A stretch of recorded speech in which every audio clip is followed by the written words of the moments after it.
Muy bien, buenos días, mi nombre es Juan Guillermo Acevedo y el día de hoy voy a presentar al grupo de hongos Trichophyton. Entonces, empezando con las características generales del hongo y empezando por la taxonomía, podemos ver que los Trichophyton son pertenecientes al grupo de hongos que son los dermatofitos. Los dermatofitos se caracterizan por tener afinidad a lo que son las estructuras queratinizadas. Esto quiere decir a estructuras como la piel, el pelo, las plumas en el caso de las aves, las uñas o las pezuñas de los animales. Entonces, Trichophyton también se divide en varias especies. Sin embargo, de estas tres que menciono acá son de las más relevantes, las que más se mencionan y las que más se observan. En el caso son T. equinum, que es específico para caballos, Mentagrophytes, también un grupo zoofílico que presenta ciertas infecciones a animales como perros, caballos, incluso ratones, y Trichophyton rubrum, que es específico para el ser humano y que es el famoso por dar la tiña. La estructura. Estos hongos, los dermatofitos, son multicelulares. Eso quiere decir que forman hifas. Sin embargo, para ser más específicos, estas hifas se dan por las esporas que presenta el hongo. Estas esporas se pueden llamar macronidios, pero cuando infectan o las formas infecciosas de las esporas se llaman acronidios. Sin embargo, esto tiene mucha más especificidad. ¿Por qué? Porque depende de la especie de Trichophytum que presente para también que cambie el tipo de esporas. Ejemplo de esto, en Trichophytum mentagrophytes se encuentran macronidios, las esporas que son no mótiles, pero en forma de cigarros, cigar shaped, con hasta 7 septas. ¿Qué significa eso? Que las células que presenta la espora eh, se presentan de manera muy homogénea, con una forma holística, como acá, como formando un cigarro. Sin embargo, T. verrucosum, que es una especie de Trichophytum presente solo en bovinos, tiene en cambio clamidosporas, que son este tipo de esporas que no son homogéneas, que presentan y varían de diferente tamaño y también varían de dirección, como se puede ver acá y como se puede ver acá también. Aquí son las clamidosporas que no presentan una forma homogénea como de cigarro. El cultivo. Cuando se cultivan estos hongos en el laboratorio, de igual manera tienen muchas similitudes como el hecho de que crezcan de forma de circunferencia y con ciertos aspectos, sin embargo, varían mucho en lo que es las apariencias y los colores. Para dar un ejemplo de esto, eh, T. equinum en cultivo de laboratorio presenta las dos partes que es obverse y reverse, obverse siendo la parte externa y reverse la parte interna. Este presenta la parte externa blanca con, con aspecto esponjoso y una reversa ya tornándose amarillo oscuro a café.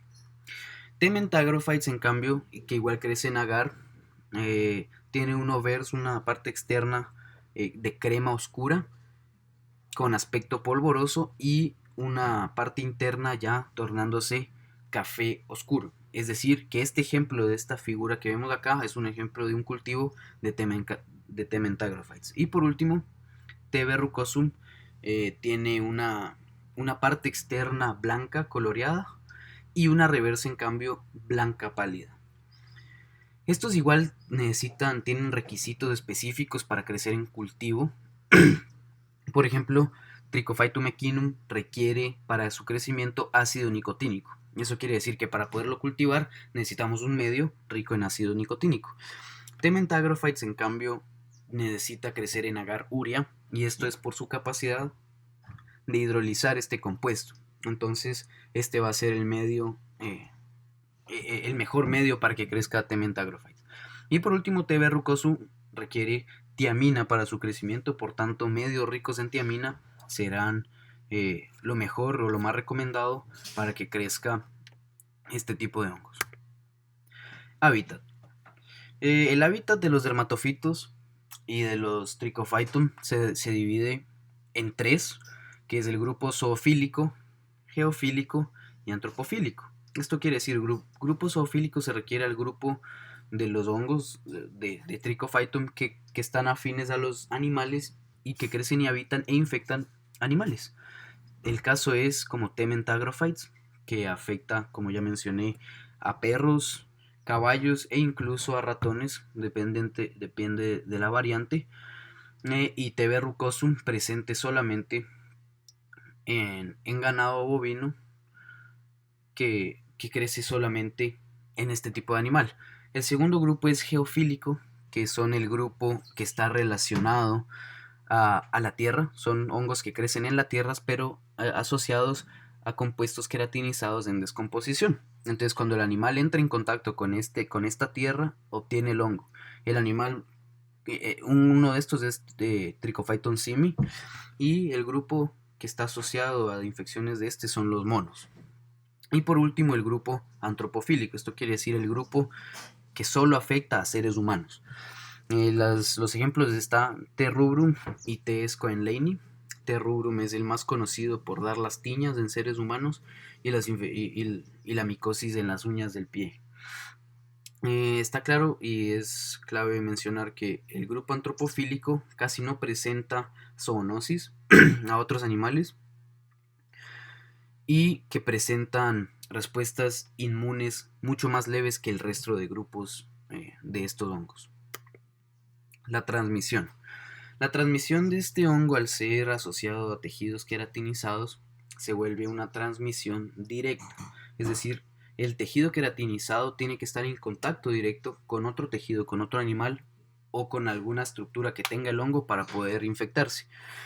En el caso de la piel, en los seres humanos o en los animales, en el caso de las plumas, como en las aves, los pelos o incluso las pezuñas o las uñas. Tienen que estar en contacto directo. Aquí entra en relevancia los caballos y los equipos que se usan como los arneses y los frenos, que cuando estos están en contacto con el hongo y se presentan en los caballos, es aquí donde la parte del caballo se infecta y presenta la micosis. Entonces, al ser contacto directo, se puede controlar mucho más esa transmisión con limpieza de ciertos equipos y de ciertos manejos de los animales. Los factores de patogenicidad. Cuando estamos hablando de un grupo de hongos que es muy afín a estos tejidos queratinizados, es decir, que infecta directamente a los tejidos, está claro que se tienen que permanecer ahí por adhesión. El primer factor de patogenicidad es la adhesión. Esta adhesión es totalmente dependiente del tiempo, es decir, se comprueba que entre más expuesto esté un tejido al hongo, mayor va a ser la adhesión y la infección de este hongo. Se oscilan tiempos de entre 6 a 12 horas. Esta adhesión obviamente está mediado por las adhesinas, que son con receptores específicos entre el hongo y las células queratinizadas. Estas son las que forman las tiñas cuando se adhieren. Están presentes en las superficies de las micronidias, de las esporas del hongo, y son las que se presentan a las células y permiten adherirse. En el caso de Trichophyton rubrum y de Trichophyton mentagrophytes, se descubrió que tienen los receptores específicos para manosa y galactosa, y por esto permite su adhesión. Sin embargo, en T. mentagrophytes también se descubrió otro mecanismo de adhesión que se llaman las fibrillas de unión, que son segregadas, o sea, secretadas por las artroconidias. Estas liberan estas fibrillas y estas lo que hacen es permitir la unión entre tejido queratinizado y hongo, pero en forma de fibras. Después de que ya se adhieren, viene la invasión, que es con otros factores de patogenicidad. Sin embargo, el más presente aquí es lo que se denomina la bomba de flujo de sulfite. Como bien se sabe, la queratina es un grupo y una maraña de proteínas muy entrelazadas que tienen muchísimos grupos disulfuro. Lo que hace esta bomba de flujo de sulfite es permite la lisis de esta maraña de proteínas y permite que el hongo tenga acceso a la queratina y pueda tener ya su invasión completa. Esto se da obviamente por ciertas proteasas. Y hablando de la respuesta inmune que presentan los hongos cuando invaden son por lo general respuestas inflamatorias. Como se puede ver acá, esto ya es una respuesta inflamatoria por el rubor que tiene y por cierta hinchazón. Entonces, este es el principal método de invasión y la principal respuesta inmunitaria, que también tiene asociado así que se han descubierto ciertas inmunoglobulinas. Sin embargo, una excepción a esto es T. rubrum en ser humano, porque se demostró que T. rubrum en cambio inmunosuprime y tiene una infección o una infección silenciosa. Y enfermedades que causan. Las enfermedades principales que causan son el ringworm o la dermatocitosis. Por ejemplo, cattle ringworm o la dermatocitosis en ganado se da por T. verrucosum, como ya lo mencioné, solo es específico para esta especie. Tiene ciertos aspectos patognomónicos que definen que es esta infección por este tipo de hongo. Una de ellas es las áreas grises que empiezan alrededor de los ojos y la alopecia y esta parte de acá, que son las áreas grises que presentan. Otra enfermedad presente es la dermatocitosis en caballos o horse ringworm, que se presenta obviamente en caballos por Trichophytum equinum. Esta lo que pasa, hace lo mismo, alopecia, cierta reacción inflamatoria, enrojecimiento, como podemos ver aquí. También dada solamente en caballos, como ya mencioné, por el uso de equipos, por el uso de cepillos contaminados o por cuando se usan arneses guardados por mucho tiempo y contienen el hongo, estos adquieren esta micosis.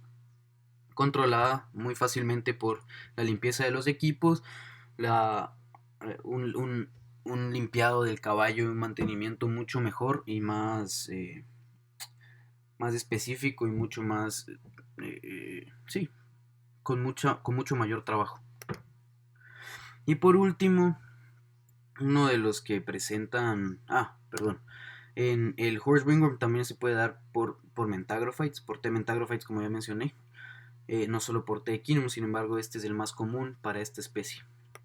Y por último está en el ser humano la tiña causada por el T. rubrum, como podemos ver en las uñas del pie o en ciertas partes del cuerpo, en la piel, dadas por este. Es una respuesta inmune muy leve, casi no genera inflamación ni hinchazón y se puede curar con antimicóticos y ciertos tratamientos paliativos o con cremas.